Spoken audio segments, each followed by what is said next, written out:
晚间好，欢迎回到鬼影档案馆，我是鬼影，戴上你的耳机，准备迎接梦魇吧。都市传说流传着这样一个说法，凌晨4点是灵界与人间最接近的时刻，此时的世界比白天更脆弱，容纳了无数难以解释的现象。今天我们将揭开3个与凌晨4点有关的不可解神秘事件，这些故事在各地广为流传，但无人能证实其真伪，却又让人无法忽视背后的诡异逻辑。空无一人的公车。李明是一名普通的清洁工，住在城市边缘一片老旧的社区中。他的生活朴实而单调，凌晨4点下班后搭乘夜班公车回家是他日复一日的习惯。这条路线的公车几乎空荡无人，除了偶尔会碰上1-2个疲惫的夜归人，大多数时候只有司机陪伴着他的孤独旅途。那晚的夜色显得格外沉闷，浓密的乌云遮住了月亮，整个城市仿佛陷入了一种不自然的静默。李明的工作结束得稍早一些，他拖着疲惫的身躯走向公车站，依旧期待着那班准点到来的夜班公车。这对他来说是稀松平常的一天，与往常并无二致。等车时，他发现周围似乎静得有些反常，连远处马路上的车声都稀少得像是被刻意屏蔽了。路灯的光线也有些异样，闪烁着微弱的光，像是在喘息。不久，熟悉的夜班公车从黑暗中驶出，远处的车灯亮起，光芒在李明的眼中变得刺目。他感到一阵奇怪的不安，但很快压下了心中的违和感，提着包上了车。平日里空荡荡的公车今天看起来出奇的拥挤，车厢内坐满了人，但他们都低头戴着白色口罩，沉默不语。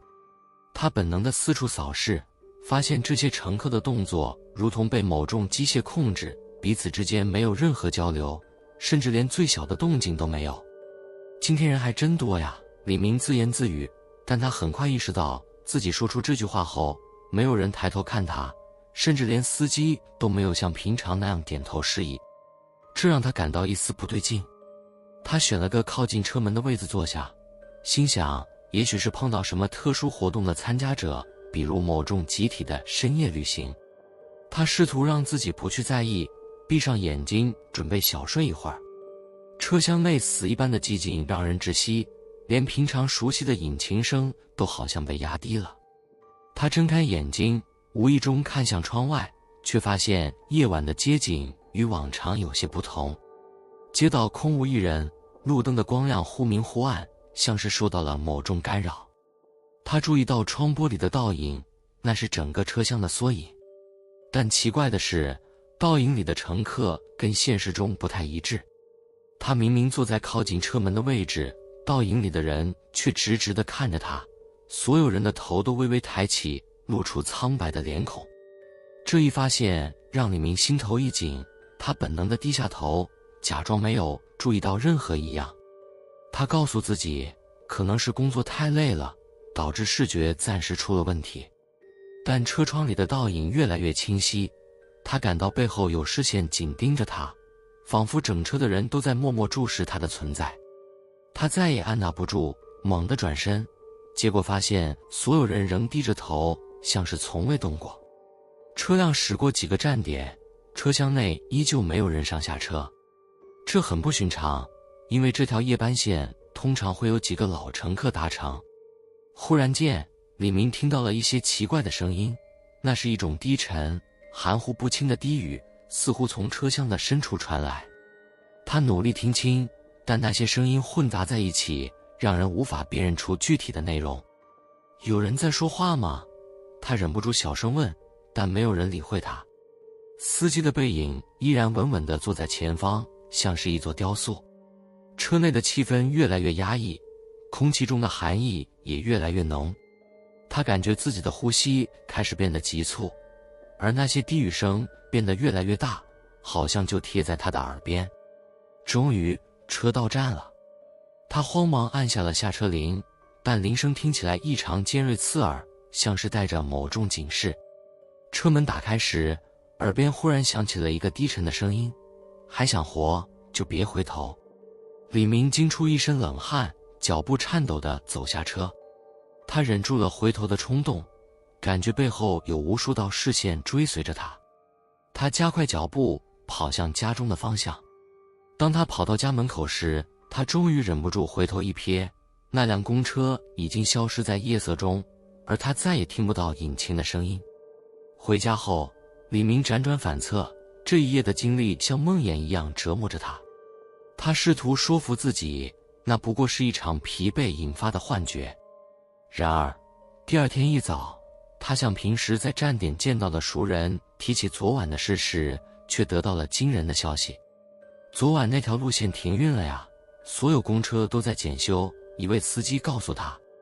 李明不敢相信自己的耳朵，他跑到站点查看，发现站牌上贴着一张通知，因设备维修，夜班路线暂停运行，日期从昨日起。那么昨晚他乘坐的到底是什么？那些乘客又是谁？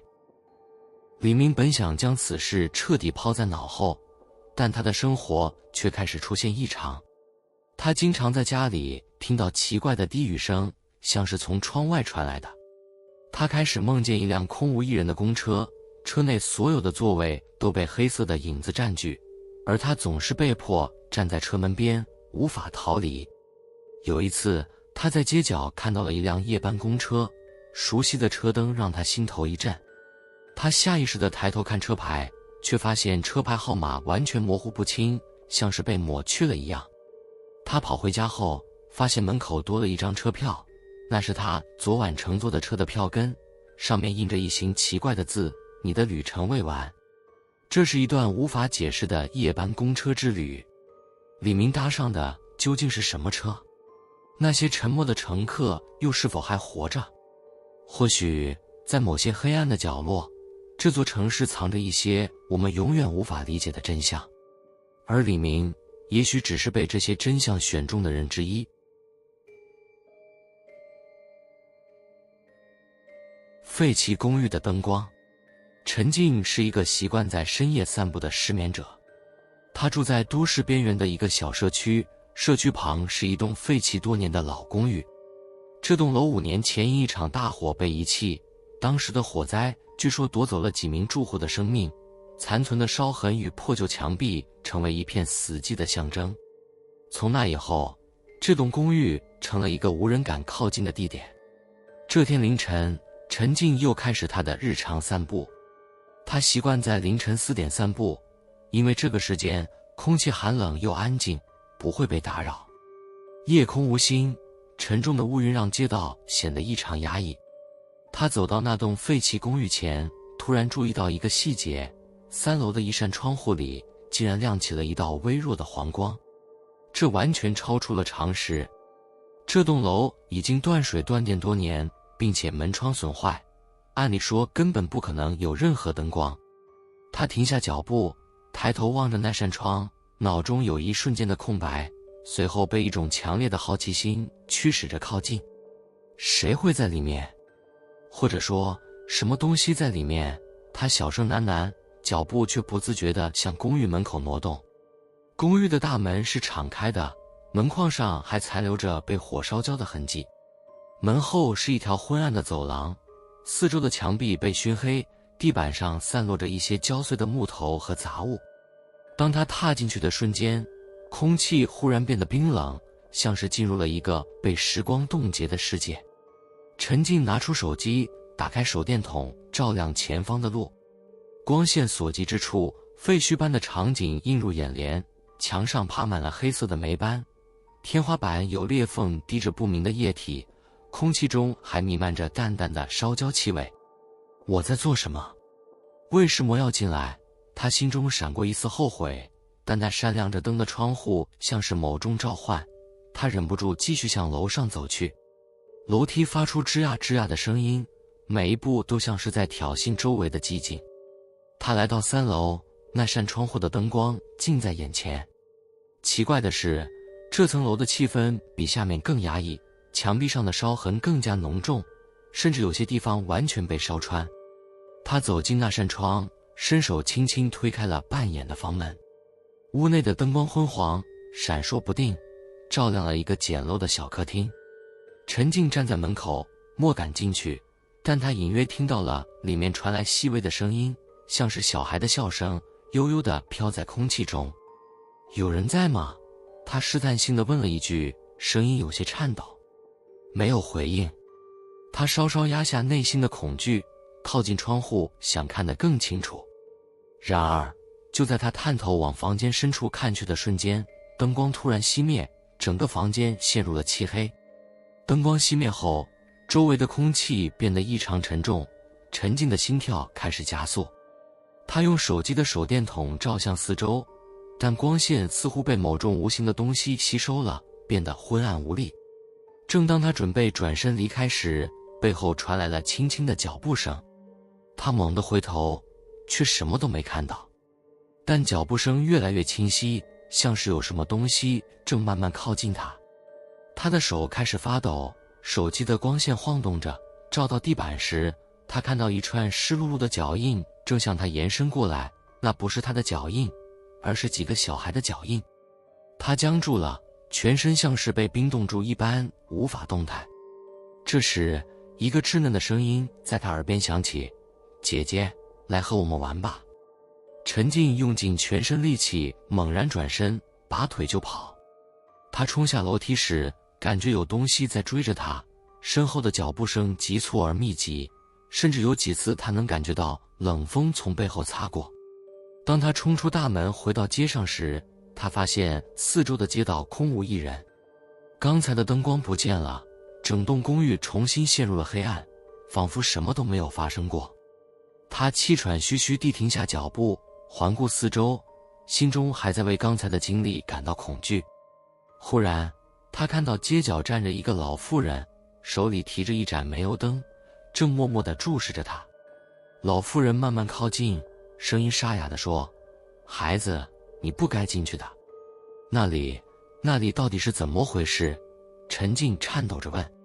老妇人叹了一口气，低声说：“那场火灾里有几个小孩莫能逃出来。从那以后，每到凌晨4点，他们就会亮起灯，想让人进去陪他们玩。”陈静的心跳越来越快，脑中回想起刚才那稚嫩的声音以及那些脚印。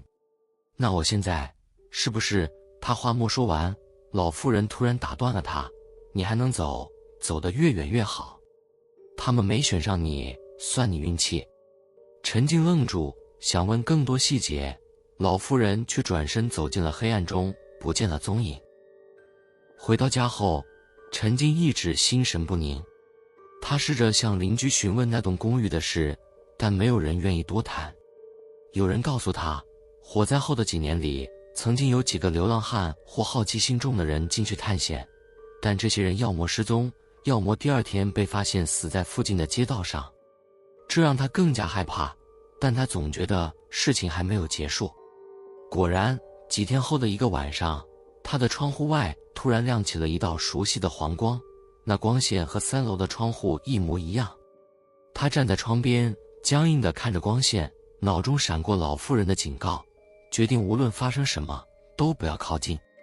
但光线的周围逐渐浮现了几个模糊的小身影，他们抬着头朝他的窗户微笑并招手：“姐姐，来和我们玩吧。”废弃公寓的灯光是孩子们的召唤，他们渴望陪伴，但他们的存在已不属于人间。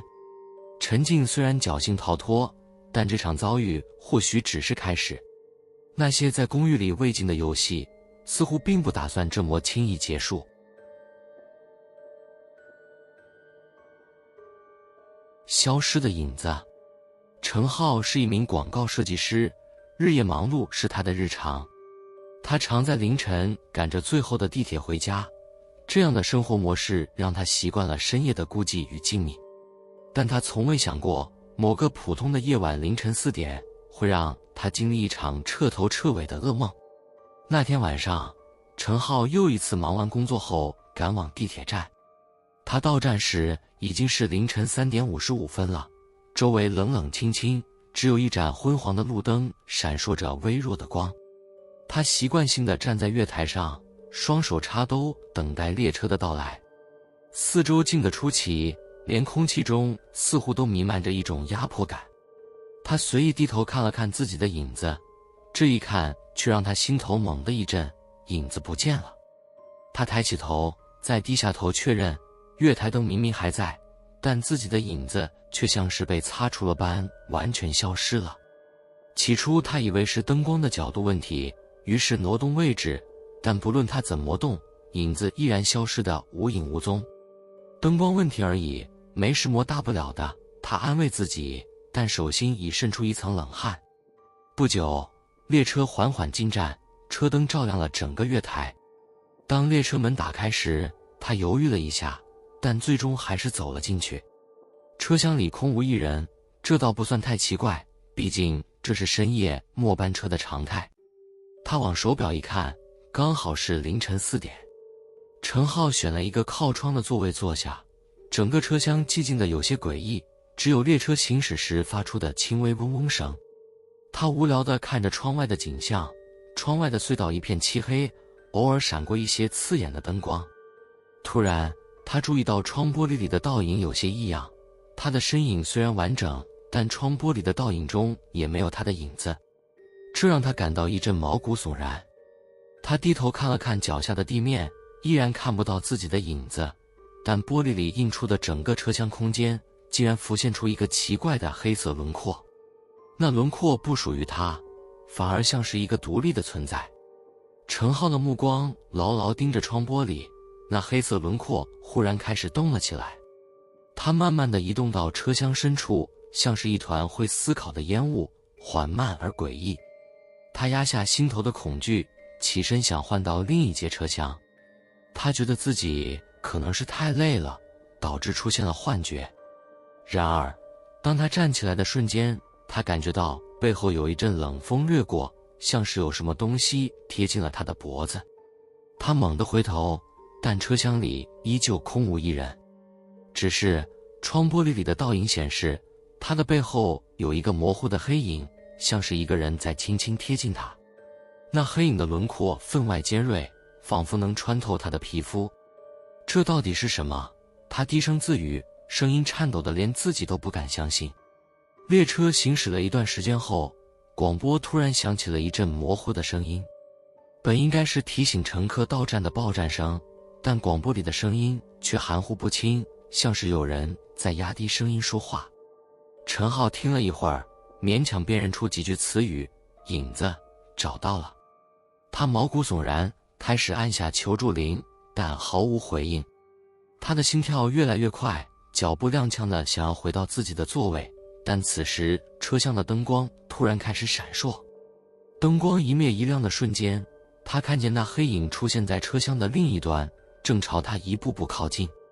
他不顾一切地往车厢另一端跑，但奇怪的是，车厢仿佛变得无限延长，他永远无法跑到尽头。他开始感到绝望，因为身后那黑影的气息越来越近，几乎可以感觉到他的冷意。不要靠近我！他大喊，但黑影像是无声地笑了一下，缓缓地伸展它的形状，最后竟然融进了地面上，化作了一片深不见底的阴影。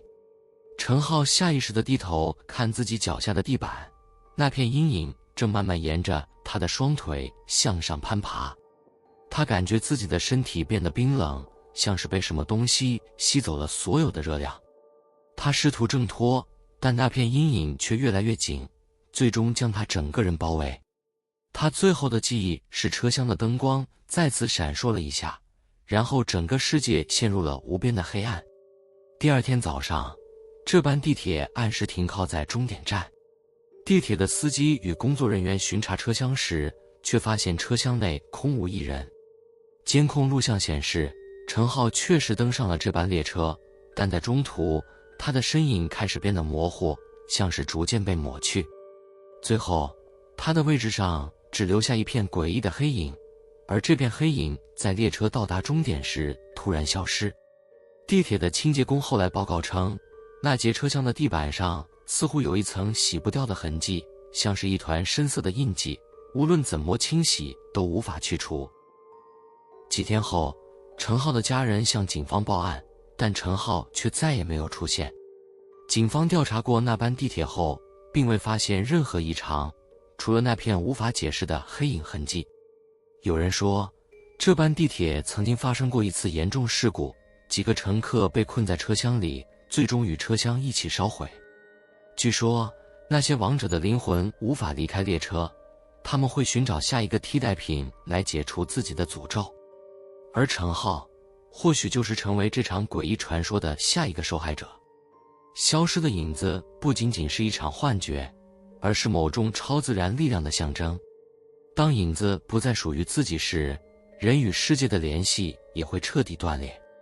程浩的命运成为了无人能解的谜，而那班列车或许还在凌晨4点，阴阳交界最薄弱的时候，等待下一个不幸的乘客。喜欢这类型的故事的话，记得点赞、订阅鬼影档案馆，开启小铃铛，才不会错过每晚间的恐怖小故事。我是鬼影，我们下次见。